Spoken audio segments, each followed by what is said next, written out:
kind of got to the stage that the big corporate life was happening, and I thought there's more to it than this. Yeah. So I phoned my boss and I resigned.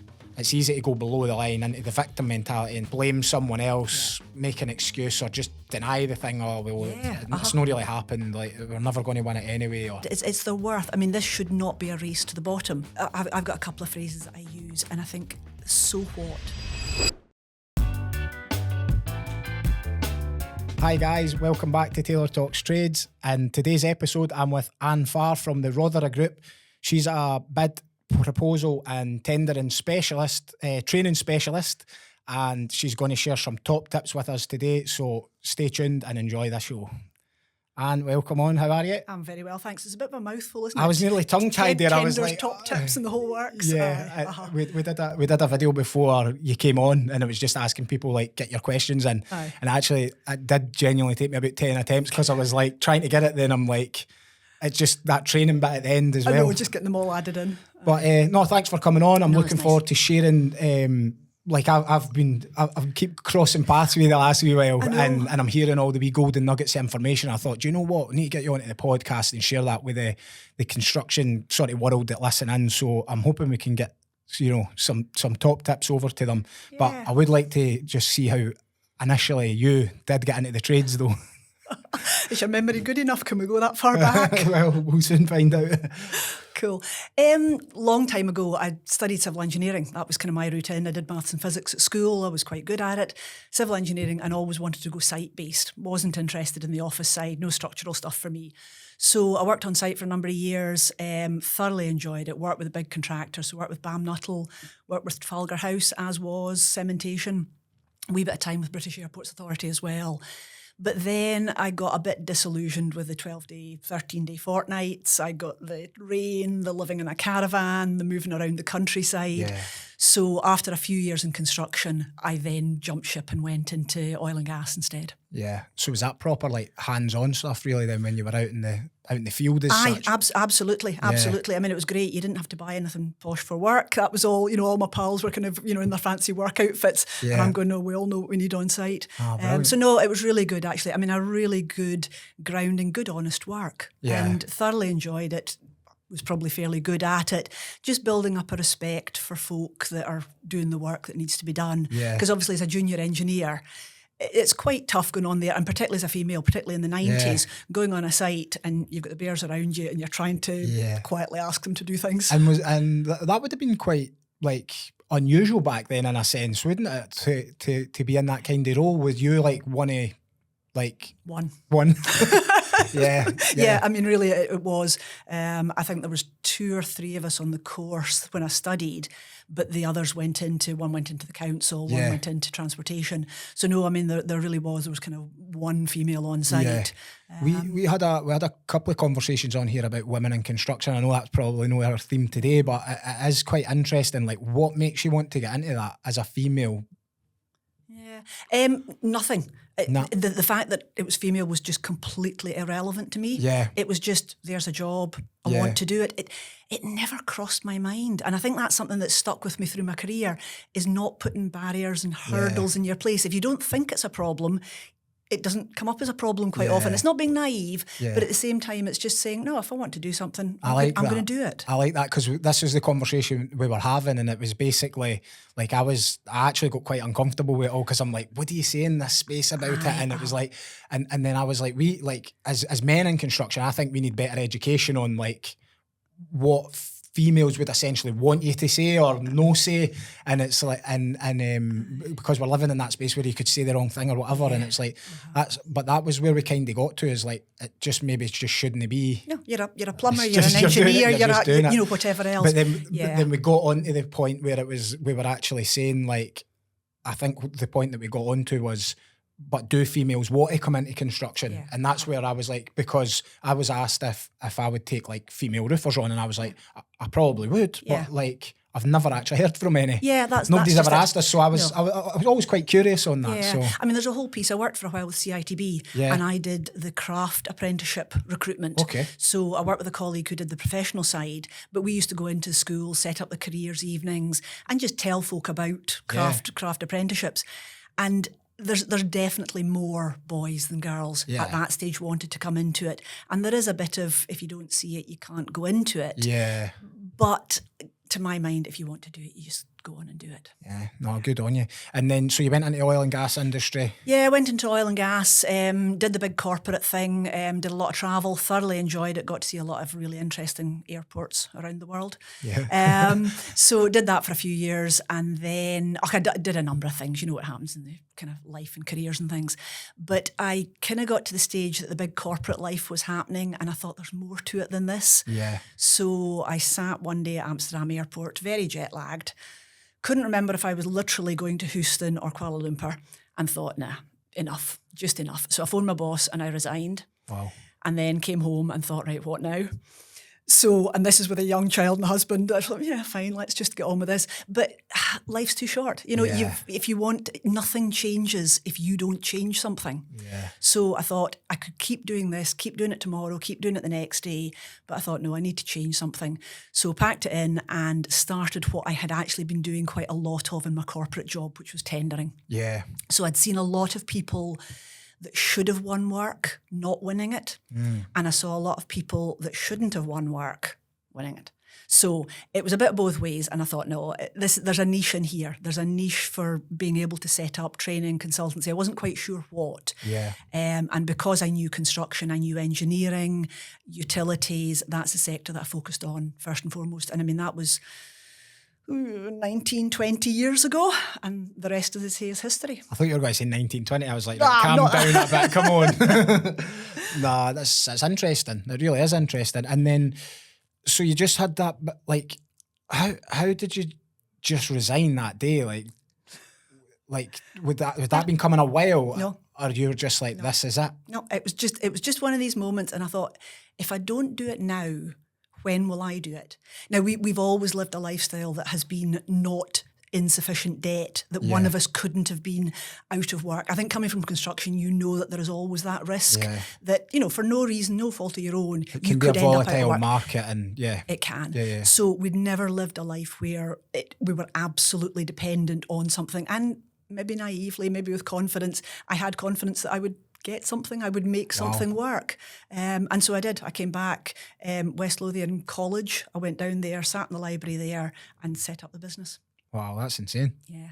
I like the self-belief, and just even like what you said from the, like going into the civil engineering, and then ask the question about like the like a female coming into that. You're just like, I just never seen it as a thing, so it didn't become a thing, which I think is important, because we're conditioned by limiting beliefs and all sorts of different conditioning, and like if you don't allow it to apply to you, then it doesn't apply. Yeah.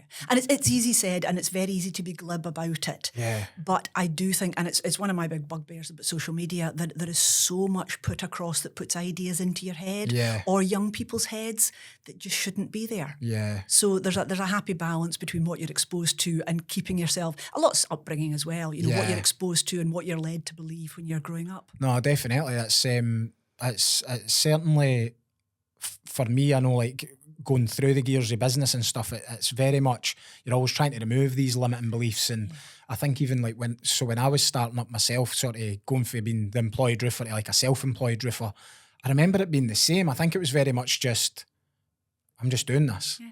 And it was just like, people go, did you have this big savings pot? Did you have this grand master plan? It's like, that was the opposite. It was just, I'm just going to do it. Yeah, Must be self-belief. It's got to be really, eh? But it's Or not, maybe it is that naiveness that I you think spoke about. there's a bit of both. Aye, there's a bit of But both. when you're in going to there. make something work, you're just going to make it work, I guess. Yeah. So You just do. brilliant. So you started that business, West Lothian College, library, Yep. and then And the first thing I did was I knew I had to look credible, because nobody buys from somebody that thinks are risky or they don't believe in. it just chucked their job last week. Yeah, shh, don't tell anyone. My clients are all going to be out there going, "She did what?" But yeah, so you just create the image and you start talking. So I went to a lot of networking events and just practiced the language and practiced talking as if the business was already up, running and successful. Yeah. Got the website, nothing fancy, but got the website, had the on-site presence, got VAT registered because I knew I wanted to deal with other corporations. Yeah. And without being VAT registered, I was going to look small. Yeah. And just started talking about we instead Yeah. of me. Yeah. Simple things like that. Very good. And sort of reached out to a couple of old contacts, said, look, this is what I'm doing now. But to be honest, a lot of it just came through new contacts, through networking, and that's where the sales started. Yeah, that's brilliant. And what about the name? The name that a lot of folk can't pronounce, Rothera. Did I get it right? You did actually. Right, well okay. done. Well done. I've met you a few times I'll give you now, that tenner later. Yeah. No, Rothera is a place down in the Antarctic. Yep. So when you know what it's like when you're setting up, oh, you're okay because you've got Taylor. But I couldn't find a decent name and I didn't quite know what shape the company was going to take at that stage. So I wanted something that might be a talking point. My name, Farr, doesn't lend itself terribly well to things, neither do tenders and bids. Yeah. So back in the 1970s, my dad actually worked in the Antarctic for a while. Mm-hmm. He flew scientists around. So he got a tiny wee plane, you know, the kind that they go out to Barra in. Yeah, You've seen the tiny ones at the land, right? Well, he picked up one of them in Canada. Flew it all the way through Canada, North America, South America, Falklands, down into the Antarctic, landed on the snow and flew scientists around. And what they were doing was they were also building a new station, which is called Rothera. Right, okay. So Morrison Construction actually built it down there. It's a fascinating project. It's worth having a wee Google of. Yeah, no, I'm definitely going straight to Google after this. Absolutely. So I wanted a name that meant something and I thought, well, Rothera Group, it has that slight impression. And I dabbled with a couple of other micro businesses. So Rothera Group just suited. It gave me the chance to put quite a lot of his old photos on my website, which again, when you were talking to people, it just made you that wee bit more memorable. And it just draws you into it a bit. It's a story as well, isn't it? Well, I think so. And it's very meaningful, it's very personal, and I like it. Yeah. What was the scientist doing? Like, I'm just a wee bit curious about that. A whole variety. Studying penguins, finding out why they fall over backwards at times, and drilling holes in the ice and finding out what the weather was like X million years ago. Yeah. And his job was just to take them around? I had to fly them around. Wow. Yeah. Sounds fun. Fascinating. It was. I think it was a job of a lifetime. Yeah. And then you could tie in the new station onto your website and kind of tell that story, and so it built that wee bit of credibility. And it does, and it's just that interest. It's just that talking piece as much as anything. Nah, that's interesting. I think as well, it's like we were speaking about it before we came on air, but like I almost just fell into the kind of Jamie Taylor roofing, and then later on I was like, I can't really just have this about just me. I want to build like a business that sort of operates without me, and like how does that look? And that's how we kind of went to the Taylor roofs, because I would maybe look at the likes of, say, Calla Homes as an example, and I think Calla Homes, Taylor roofs, didn't see anyone with the sort of roofs. It was always roofing, Taylor roofing, or whatever. And I felt like I had to then go and reinvent it a wee bit to become a brand that rather than just a one-man band name. So I can see, like, if you were to go like far bidding and tendering or whatever, then it would almost be like you were kind of pigeonholed a wee bit as well, whereas the other group just gives you that opportunity to kind of expand if you maybe want to change it a wee bit or something like that. Absolutely. And it did. I mean, through the course of the last 20 years, it has grown. Yeah. Now, it's subsequently then I've kind of sold bits of it and changed it around again. But it allowed that to happen very much so. Yeah. Awesome. I like it. So let's just get into some top tips, basically. Any sort of construction professionals listening, what's your advice for them? Oh, I know there's loads. There is loads. I could talk for Scotland. You know that, don't you? Well, that's why you're on a podcast. So, exactly. like, where should we start? Really, where do you start? I think the first start is park the fear.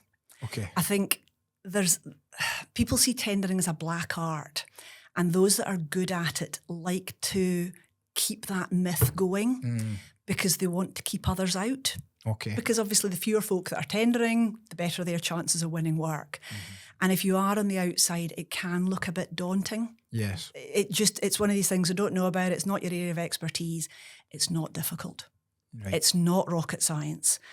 It can be time consuming and you do need pointers, but then everybody needs to learn whatever it is they're good at. Yeah. So this is no different. But I think it's just don't be scared of it would be my first one. And also don't get hung up on the terminology. You know, whether it's public sector, private sector, tendering, proposals, bids, it doesn't matter what you call it. It's about winning work and winning it through writing something down. Yeah, and I know you're big on, like, you want people to win work without cutting their prices, so it's about that value add. See, I've been listening to you. I've seen you at these networking events, and I know it's starting to sink into my subconscious. But that is your goal, I'm guessing, isn't it? It is. How do you train these people to then add value and basically get their worth? Yeah, that I was going to say, that's it. It's their worth. I mean, this should not be a race to the bottom. Yeah. We're in business to make money, but also to deliver a good, credible service so that the buyer and the supplier are both happy. Everybody wins. Yeah, absolutely. And, you know, if somebody wins because they're cheapest, it's not a good setup. So I am keen that whatever price you choose to charge, you justify. Yeah. And that's what the training, that's where the piece comes from. And I am very keen that folks' value and worth is seen. And also that very professionally, you highlight the shortcomings of the cowboys. Yeah. So the guys that are putting in low prices and will then make it up once the contract's awarded, that as a credible company, you're educating the buyer at the same time. Yeah. So they then go, oh, I hadn't thought about that. Let's have a look at the cheaper quote. Oh, it's not in there. Yeah. I should have asked for that. So you've got to do a bit of education piece as well to ensure that they're going to look at the tenders almost fairly, in a sense. Like, yes. Yeah. Yes. I mean, there's different kinds of tenders, and we're not going to get into whether it's public sector or private sector. Some have got lots of formal questions. But, you know, if somebody asks you for a roof, you know how to do a roof. The temptation could just be to put a price on it. Yeah. But we all know that's not right. But as soon as you start saying, and we will do this, and we will also do this, and you'll get that, and there'll be this value, then the homeowner or the buyer is starting to think, well, the other guys didn't say that. Yeah. And if they didn't say it, am I actually getting it from them? Yeah. And it's so easy to just attach a price though, isn't it? Like, there's the roof, that's the price. Yeah. And I think I know, like, I'm more domestic market, private homeowner, but that's like exactly what we've done is we've built a service around the service. Yeah. So if I was, you know, if you were to ask, if I was to do a proposal as such, our USP is very much the systemization, the processes, the consistency of delivery.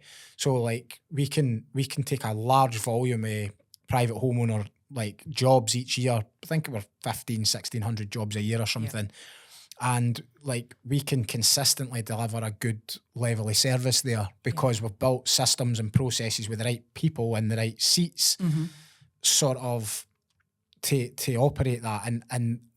But if you don't speak about that, then it's just this price is that for the roof and that price is that. We'll often say, look, we probably won't be your cheapest quote. We might even be your most expensive. Here's why. Yes. And then it's almost... And there is always going to be people, I think this will happen commercial and domestic, but there'll always be the people who they are just looking at the bottom line. Yeah. But more fool them. Yeah. They will get what they pay for. Yeah, and it's just, you've just got to almost think, right, you might pay more and then end up, or you might pay twice. And that's just it. But it's that education piece as well. Yeah. And you know, we're not being naive. You know, money is very, very important. Price is very important.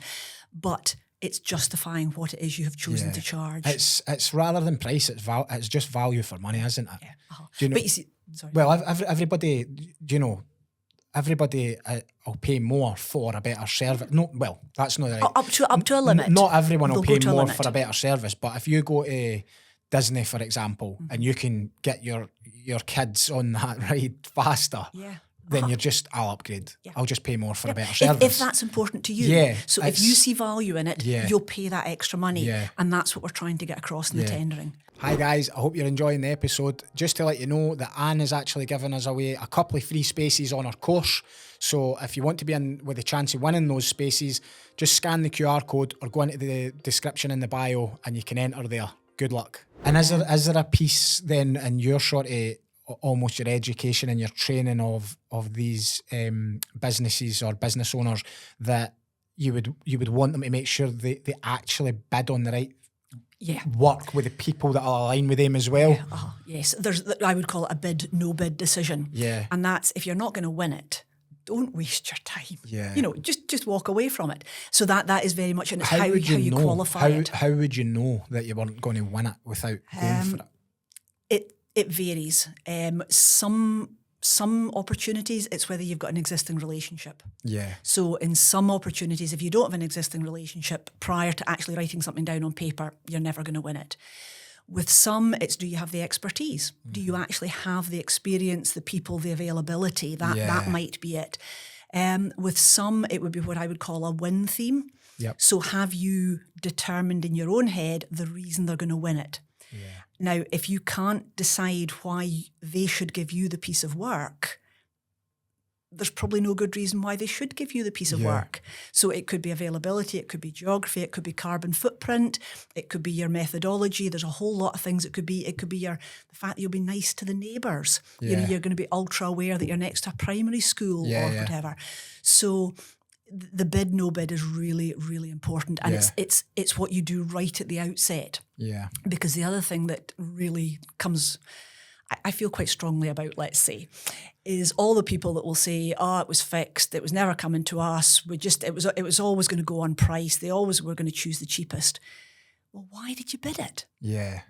And the reason most folks say that is because they can't look at themselves in the mirror and say, actually, we weren't good enough. Wow. Or we didn't write down how good we were. Yeah. Because as we've just been having this conversation, it's about value. Mm-hmm.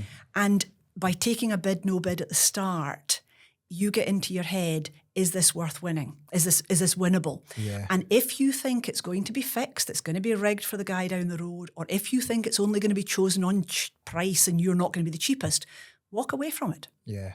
But don't turn around at the end once the decision's been made and perhaps you've lost it and say, I knew it was going that way anyway. Yeah, I get that. Yeah. It's there's a real sort of lesson in it that, like you said there, you've got to almost, I would call it being like above and below the line. Mm-hmm. It's a mentor I used to work with that explained it to me, but it was called Orbed. Oh. So it's like above the line is ownership, accountability, responsibility, and below the line, sort of from a behaviour point of view, is blame, excuse, denial. And above the line is like victor mentality, but below the line is victim mentality. So like in this scenario, if you were applying that framework and you said we lost that tender, it's easy to go below the line into the victim mentality and say, blame someone else, make an excuse, or just deny the thing. It's not really happened. Like, we're never going to win it anyway, or it was made for something else. I think the more times you can come above the line, and this is probably in all areas of life, but especially in this space, if you come above the line and you take ownership, accountability, and responsibility, and say, what could we have done better? How could we have wrote it better? How could we actually? We've not told, like, we didn't give them a good case study. We didn't give them a really meaningful case study that they could identify with and see that other company had the same problems that we do. And it makes sense to me, like what you say at the beginning, whether it's did you say it was a bid, no bid decision? So if you've got a bid, no bid decision at the start, if you really are like, we're going to win that, we can win that, then it's probably easier at the other side to then go, right, we've not been good enough. We mustn't have done something quick. Like, you know, you can be more sort of... Or realistically, somebody else was just better. Yeah. Because that's the other thing. There are better companies out there, better suited, better fit. But then maybe your market intelligence wasn't good enough. Maybe you didn't know enough, or maybe you didn't know enough about the clients, whatever else. But you're right, it allows you to be a bit more rational rather than just this, it was fixed anyway. Yeah. It's quite like, even just talking about it, it is quite a scary space, I think. How do you like demystify the process of it? Like, how? So if I'm sitting just going, like, I'm a construction business owner, I've maybe got, I don't know, I've got some staff. I'm maybe not quite a one-man band, but I've got a few people with me, and I'm starting to like make inroads with my business, but I know I need more. Yeah. And I want to tender, but I'm like, I look at it and I'm going, no, this isn't for me. How do you take that scariness away for people then and say, look, this is actually all right. It's, well, you said it's fun. So Okay, maybe not fun. It depends what you're, but it's about winning, and that's where the fun bit comes. Yeah. And I think it's just having somebody saying, look, you can do this. Yeah. It's back to that black art thing, and it's convincing people this is not rocket science. And it's one of the reasons you and I have spoken quite a lot about the consultancy piece. Yeah. And I think the people that come across, or the people that sell themselves as consultants, like to just perpetuate that thing of it is difficult, it is scary. Yeah. And I come from a training point of view, which is, look, I'll train you. I will tell you how to score high marks. Yeah. I will just demystify that. There's all sorts of free public sector support as well in this area that demystifies it. You know the stuff about your business. Yeah. You know what you do. You know what you're good at. You know how you do it, what you've done in the past. Yeah. And it's really just breaking it down along with a few techniques, tips. I mean, I speak about writing for different reader types. I'll talk about writing in benefits and added value and win themes, using evidence, case studies, justifying price. I think that's the biggies. So it's not something that might come naturally to people. Yeah. But once it's explained and they understand where it's going, it's something can then be applied. Yeah. And it can be applied as a business grows as well, which is a nice thing. So for micro businesses, one-man bands, two-man bands, it can be applied now, but it's exactly the same thing that I would be talking about if I was doing it for one of the big multinationals, the training in the multinationals. And that definitely makes sense. I'm thinking there could be a piece on how, like, say you were going to go and bid and tender, and then you maybe go for it, but you use a consultant, for example. So you go and spend, I don't know, it might be thousands or whatever it may cost. I don't actually know, to be fair, but you go and spend this money and then you don't win the bid. And then you're burned by that and you think, I'm not going to do that again. Yeah.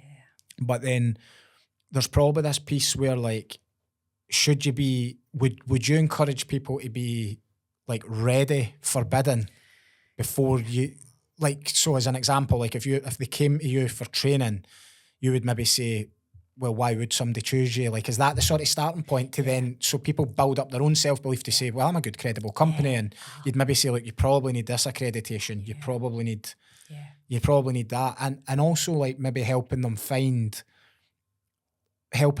bits that, like, when you're a business owner, you maybe don't give yourself credit for because you're just in it. Yeah. Like, you maybe hire lots of apprentices from the local area, but that's just something you've always done. So it's not a big deal. So you're starting to then weave that in and make that a real story. Yes. I'm just basically doing your job for you. I'm quite liking this. But no, you're absolutely spot on. Yeah. And I mean, don't get me wrong, there is a place for a consultancy, because there are times that, I don't know, maybe there's an opportunity comes in and you just don't have the manpower to write it.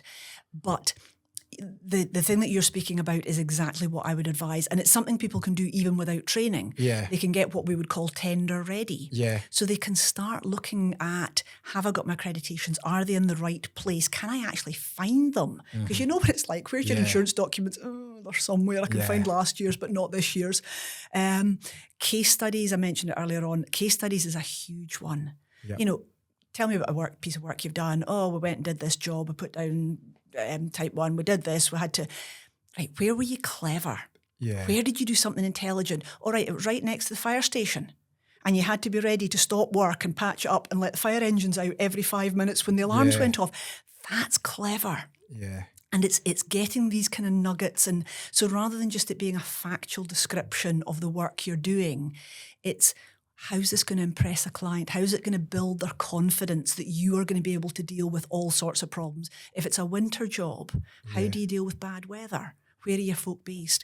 So this idea of being tender ready is a great one. You get into this mindset of looking for nuggets. Yeah. So when you are doing the work, you're going, oh, that was good. Need to capture that. If somebody says something nice to you, can I write that down and use it as a testimonial or a quote? That's worth taking a photo of. Yeah. And then you build up this sort of library, and you're also starting to just collect information, not write it up. You're not going to have screeds and screeds of paperwork, but you've just got this library again of information that when a tender comes out, because it will probably come out, or a biddable opportunity, it will come out with quite a short timescale. Yep. clients never give you enough time. Yeah. Doesn't matter how much time they give you, they'll never give you enough.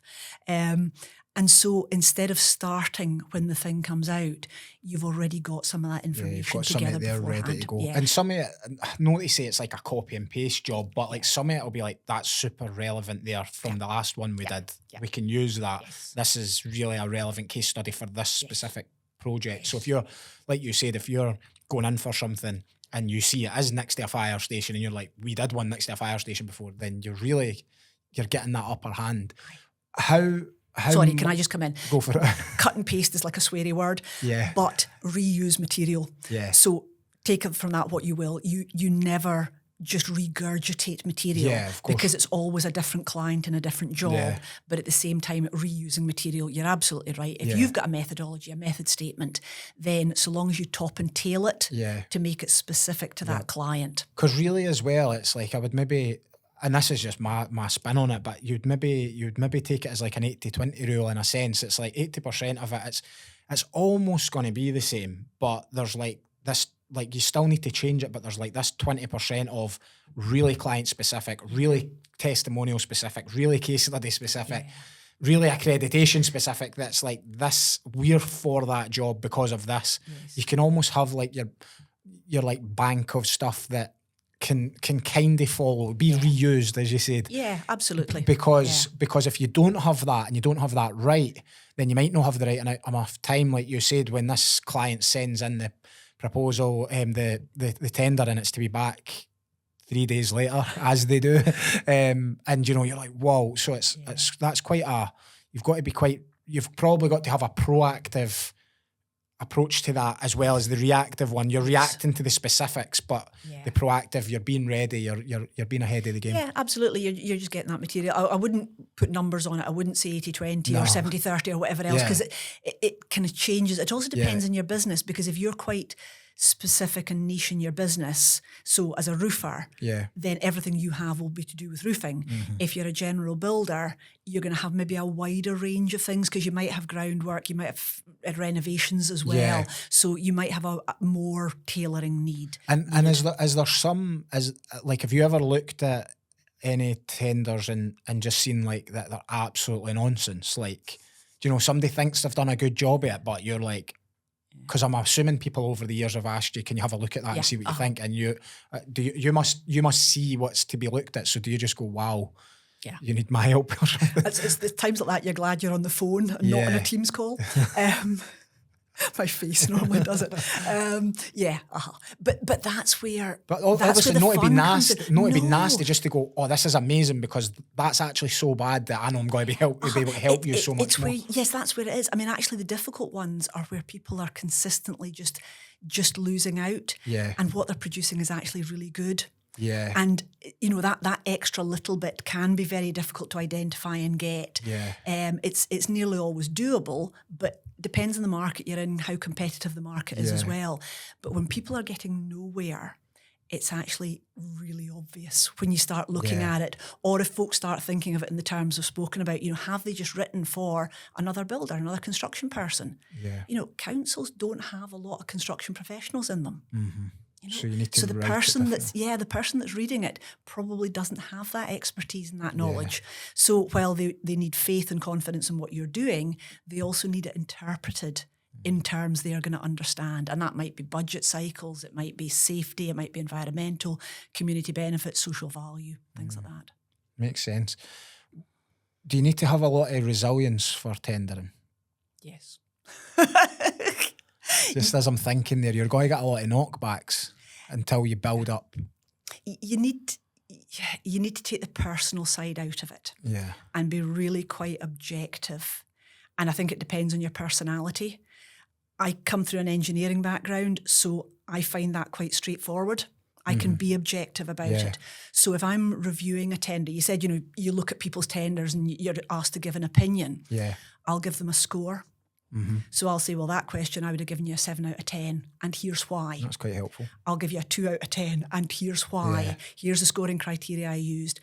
Because otherwise, the risk is that you're seen as criticising their work, their capability, their abilities. And that's not what it is. No. We're looking at what you have managed to write down. And so if you do take things personally, that's usually the advice, is try and separate out, try and be objective. What did you actually write down? Yeah. And that's what is being criticised, praised, or whatever the term would be. Makes sense. When's the right time to come to you for the training? Preferably not the night before a tender is due in. It might have happened. Actually, for the reasons that we said just 5 minutes ago, I would say soonest. Yeah. Or just start thinking about it yourself. Yeah. You know, I'm one of the reasons I set up the business was I genuinely want to see good companies succeeding. Yeah. There's a massive amount of free information out there, partly on my website, other places. I would love folk to come to me and get training. Yeah. But I also just like giving folk pointers. So just start this afternoon. Yeah. Look around you, start thinking, is there a case study? Somebody said something nice about me. Start writing that stuff down. And that way, when the tender comes in, you will be those steps ahead. Yeah. So there must be a lot of companies out there that's like good companies, but like poor bid writers basically then. Yeah. And you're just trying to blend that two together, because there probably is like a lot of like bad companies winning tenders then. As the opposite There of that. still are some, yes. Yeah. There still are some. There's They could be good fewer. at the writing, but no good at the delivery. Yeah. There are fewer, and particularly with public sector tendering, they're always updating their own rules so that they are getting better companies coming through. Yeah. But it's tough. We'll not go into all the legals of things about that. But yes, I mean, it's what you do and how you write it down. So how you demonstrate and produce the evidence that supports your claim of what you can do, what you will do, and what you've done in the past. Yeah. And do you think that it's becoming more about price, or do you think that's a myth? I absolutely think that's a myth. Yeah. I think at the end of the 90s, starting at 2000s, it was price. Yeah. It then went through a ridiculous phase where it was all about how flashy the bid looked, and it was just how much you had spent on the creative design. Yeah. And it evolves. It's one of these, it kind of swings from one to the other. Cyclical in a Yes, way. yeah. There was a big push, and there still is, on social value just now. You'll be aware of that. Community benefits, Yeah. depends where in the UK you're bidding, what it's called. There's an expectation now that technically you can do the work. So the expectation is that everybody can do it. Yeah. And so then after that, the only two things they can differentiate on are how much are you going to charge and what extra are they getting. Okay. Now, added value is not free stuff. It's another one of my soapboxes. But added value is demonstrating something that they think there's value in. Yeah. And so if you don't give them added value, they'll choose on price, Yeah. assuming your technical solution is compliant. So you need to give them something to think about in that area. See, on the community benefits sort of piece, what's so, like, just for anyone who's listening that doesn't really understand that part, because we do quite a bit in the community, but we don't tender, so we don't get any social value points, we don't get any community benefits, which we don't mind, because that's the type of company we want to be, and we've probably, I'd say in many respects, like, we probably became quite a like commercial roofing business for homeowners, if that makes sense. So because the fact that we've got to quite a, like, you know, the multi-million pound size, and we do a lot of the right things that we probably could be going into the commercial field, but we've sort of stayed there. Like, what, like, how big is that side of it? Like, the actual, is this, so for example, like, companies going in, they're maybe going to be building a school or something like that. Is this all the work that they'll do in that area whilst they're there? Yes. I mean, it comes under different names, and ESG is another term that people might have heard about. It can be worth up to 20% of the marks. Yes. So it's a big chunk. Yeah. And it ranges from a whole lot of things. It can be taking on and keeping apprentices. So it's not just taking them on, it's keeping them through their time. It can be community outreach work. So it could be employing people that might be out with the labour market normally. Yeah. It could be doing education. So using the school example, it could be going into the school beforehand, doing some talks, doing some work shadowing, doing interview practice. Because it's not just about the site work. You know, you'll have back office staff that can maybe help somebody write CVs. There's a whole variety of things come into it, but when there are marks available, it's a balance, because a lot of these things do cost companies money. So there's a balance then as to how many marks you want to attract Yeah. as compared to how much it's going to cost you. But then there are also a whole lot of other things that don't cost money. Yeah. So waste material. I mean, I'm very passionate about scouting. I do a lot of volunteering in scouting. Yeah. Found me a scout group that will not take waste timber because they like burning things. Okay. But that's a super one. Yeah. You know, so that it's not necessarily tangible. You can't see how much it is, but just to have a link with a local youth group Yeah. is superb. Or if you're doing work on the side of the Pentlands, doing a bit of tree planting or a bit of environmental work, Yeah. these sort of things. Now, it counts for more marks with public sector. Yep. With domestic and private sector, it depends on the client.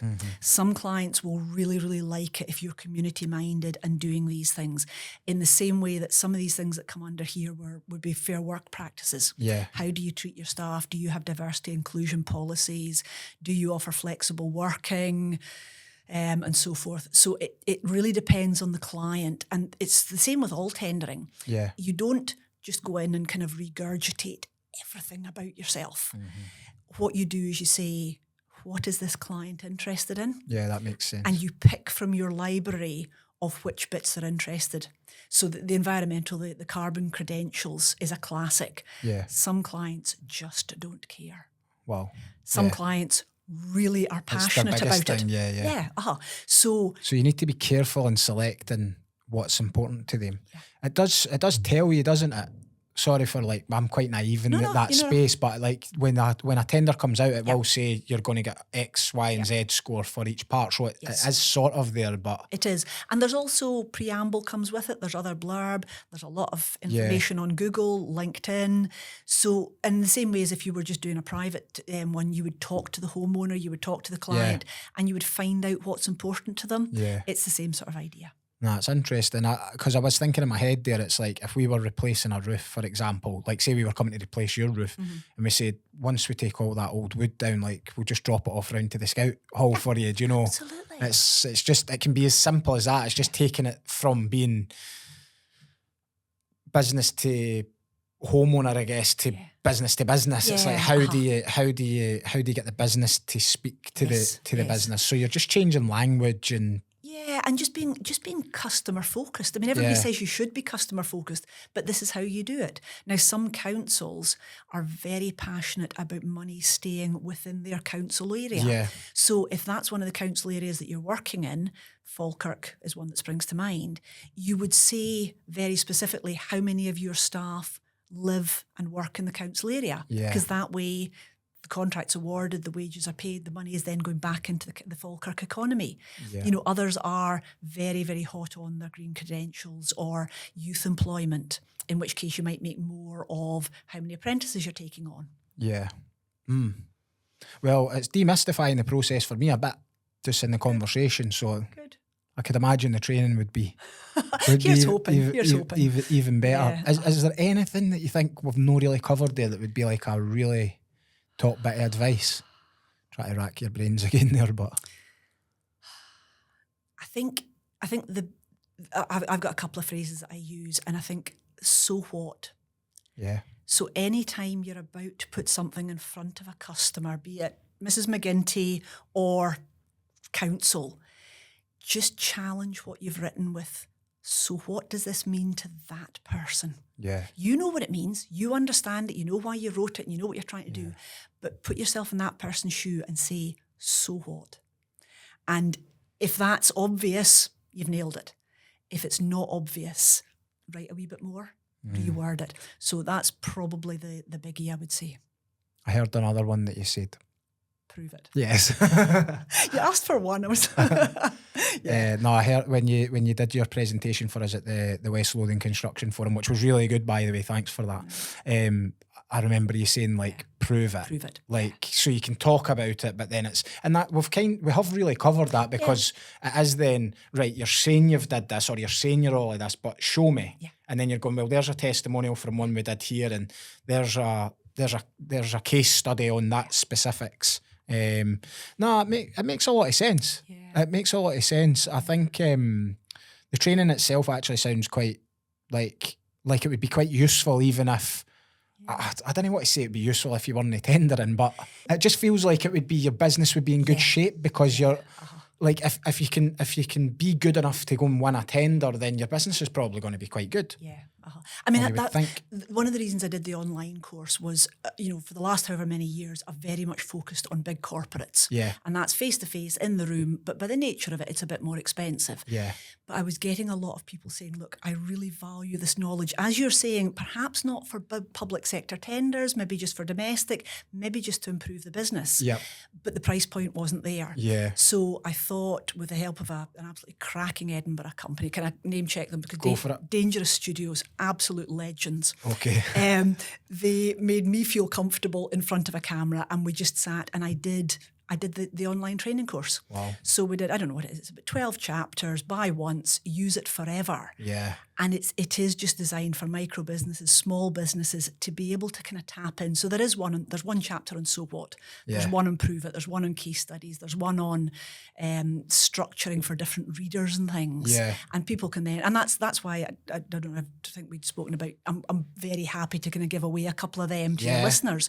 But I think it is useful. And certainly the feedback from folk that have got it so far, it was written with construction technical companies in mind. Yeah. So it's not the professional services lawyers brigade because, Yeah. while tendering is the same for them, they've got a different market, a different mindset. So this is very specifically for construction. Well, that just sounds like the right one for this podcast, to be fair. Well, that's the idea. No, that sounds great. I think I'm going to check it out myself, to be honest, as well. And You're not allowed to win it. No, well, I think you're giving me one for free anyway. Did you not say? No, so that's amazing. We'll put something in the description, and we can let somebody win that and see what it's all about.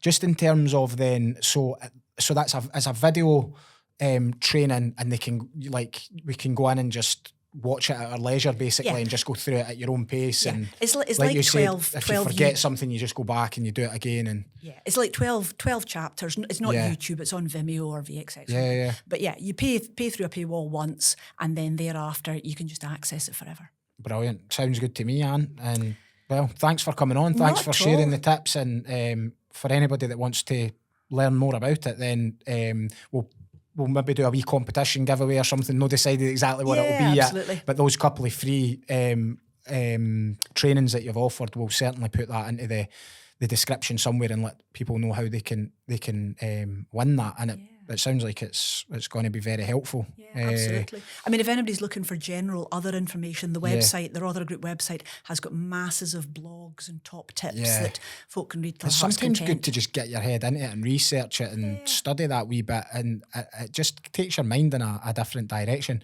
And if anybody wants to get in touch with you personally, is that the best place? Just onto the Rother Group Onto website? the Rother Group website, rothergroup.com, LinkedIn, all the usual ones. I don't do Facebook. Well, I have got Facebook, but I don't do Facebook. So LinkedIn's the best one. LinkedIn's the best one. Uh-huh. Perfect. Well, thanks for coming on, Anne. I appreciate thank you for it. having me.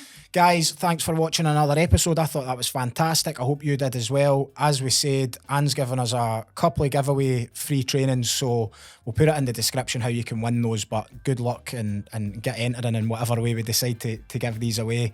And if you're enjoying the podcast episodes, guys, just give us a subscribe and share with anyone who you think might get the value.